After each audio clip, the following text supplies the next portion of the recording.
Good evening. It's war as Toronto's public high school teachers prepare for another one-day strike tomorrow. The union and the government dig deeper and fight harder. Today, the education minister launched the first volley, releasing what he says it would cost taxpayers if he gave in to all union demands. The price tag, according to him, $7 billion.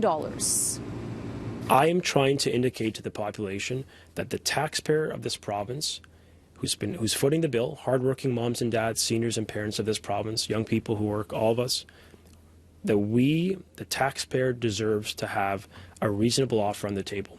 This is the document the government put together to estimate the cost of high school teacher demands. It concludes giving in to everything they ask for, like a cost of living raise and going back to old class sizes, would cost $7 billion over the life of the 3-year contract. Not just for high school teachers, but for all education unions, because the new terms would apply to them as well.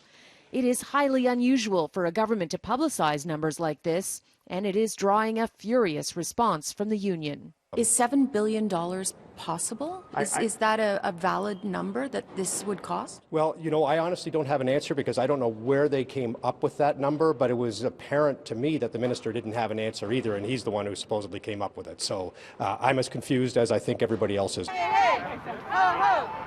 All the cuts have got to go. It is a full-on standoff. No talks are scheduled with the public high school teachers union, and tomorrow teachers will stage another one-day strike, targeting 9 school boards, including Toronto's. How is this actually helping keep kids in school tomorrow? More and more, it is looking like this will be a long, drawn-out dispute. The NDP is siding with the unions, even though Andrea Horwath wouldn't guarantee she would give the teachers a cost of living raise if she were premier. Today, what we're seeing from Mr. Lecce is an obvious, desperate attempt to make this about anything but Mr. Ford's class size hikes, teacher layoffs, and cuts to our children's education. Now, the education minister is calling tomorrow's one-day strike needless, and he's asking the union to agree to a private mediator. Now, there's a lot of posturing going on here.